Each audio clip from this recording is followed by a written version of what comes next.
যেগুলো ছেলে মেয়ে যুবক হওয়ার আগেই মারা গেছে, এই ছেলে মেয়েও বাপ মায়ের পক্ষে কথা বলবে, আল্লাহর সামনে বলবে আমার বাপ মাকে আগে জান্নাতে দেন, তারপরে কোনো কথা। এই জন্য ছেলে মেয়ে বেশি নিতে হয়। 2-4-10টা হলে 2-3টে মারা যায়, 2-4-5টা থাকে। তা আপনার ছেলেই মাত্র একটা, দুনিয়ার শয়তান কয়টা হবে আর কয়টা? 2টা ছেলে মেয়ে কানা আর কচড়া, তুই বদ, কারো কথা মানে না।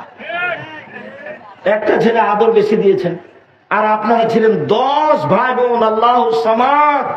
আপনার মা চলে গেছে পিসতে, আটা পিসতে, রুটি বানাবে। ছেলে কাঁদতে কাঁদতে কতক্ষণ কাঁদলো, তারপরে যখন দুধ দিয়েছে তখন বাচ্চা বেশ তৃপ্তি সহকারে দুধ খেলো। আর একটা বাচ্চা খালি একটু চিল্লাতে দৌড়িয়ে গেল আব্বু আব্বু আব্বু, সব শেষ। এই যে ক্ষতি হচ্ছে, এই জন্যই ভুল হিসেব। ছেলে মেয়ে বেশি হওয়া ভালো। আব্দুল্লাহর বক্তব্য এখানে খুব গুরুত্ব বহন করে, যার কারণে আমি আব্দুল্লাহর বক্তব্যগুলো আপনাদেরকে আমি শুনতে বলি। হঠাৎ দেখছি একদিন গাড়ির গায়ে লেখা আছে আর দাওয়াইল আল্লাহ।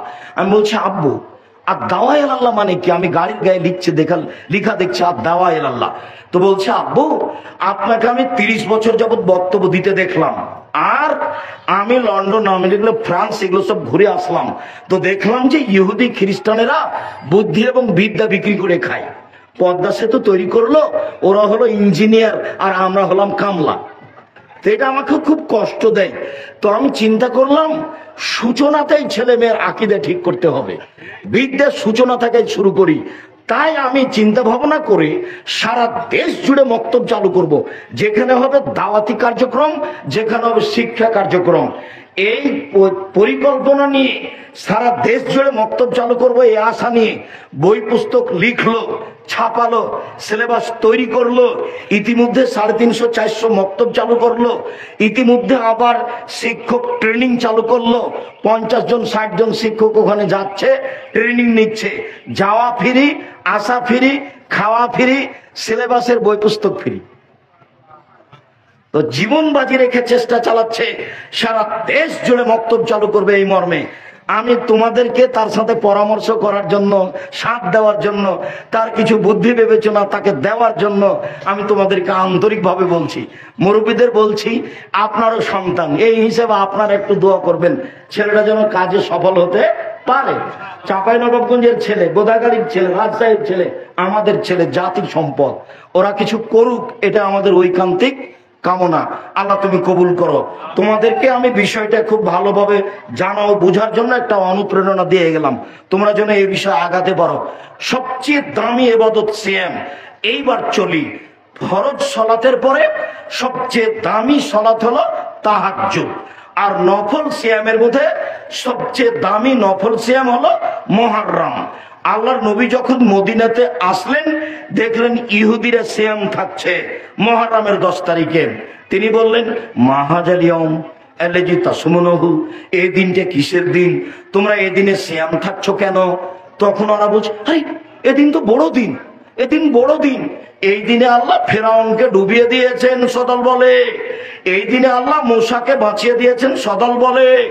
মূসা আল্লাহ শুকরিয়া আদায়ের জন্য সিয়াম থেকেছিলেন, তাই আমরা এই দিনে সিয়াম থাকি মুহররমের 10 তারিখে। আচ্ছা আচ্ছা শোনো, নাহনু আওলা ওয়া আহাক্কু বিমূসা মিনকুম, তোমরা যে মূসার সুন্নাত পালন করছো শুকরিয়া আদায় হিসাবে, আমরা তোমাদের চেয়ে বেশি হক রাখি শুকরিয়া আদায়ের ব্যাপারে। অতএব আমিও সিয়াম থাকলাম, সঙ্গী সাথী সবাই সিয়াম থাকো।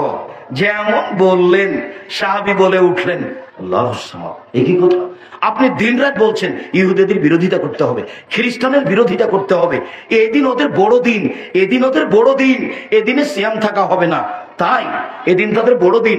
শোনো লাইন বাকাইতো এলা কাবেলিন লা সুমান্নাত তাসিয়া, আমি যদি সামনে বছর বেঁচে থাকি তাহলে 9 তারিখও সিয়াম থাকবো। 9 তারিখ হবে বিরোধিতা, 10 তারিখ হবে শুকরিয়া। 9 তারিখ হবে বিরোধিতা, 10 তারিখ হবে শুকরিয়া। কথা স্পষ্ট বুঝা গেল কি? মনে থাকবে না মনে হয়? মুহররমের 10 তারিখের সাথে কারবালার 10 তারিখের কোনো সম্পর্ক নেই। ফাতেমা কান্দিয়া কয় আজ বুঝি হুসাইন কারবালাতে শহীদ হয়। যেদিন হুসাইন শহীদ হচ্ছেন তার 49 বছর আগে ফাতেমা মারা গেছে। কতদিন আগে? 49 বছর আগে। তাহলে এটা কথা মিল খেল? তাহলে মৌলানা সাহেবের এই বক্তব্য পুঁথির গানের মতো হয়ে গেল। 6 মাসের রাস্তা পর্দ 6 দিনে গেল, ঘোড়ায় চড়িয়া মতো হাঁটিয়া চলিল, পুঁথির গানের মতো। এই জন্য আমি বলি যে আপনারা কেন যে চিন্তা ভাবনা করেন না, এইসব বক্তৃতা এইসব বক্তা থেকে বেঁচে থাকতে হবে, এই কথাই ঠিক। আপনাকে কেন তিতা লাগে না, তিতা লাগা উচিত। এই ছেলে শোনো,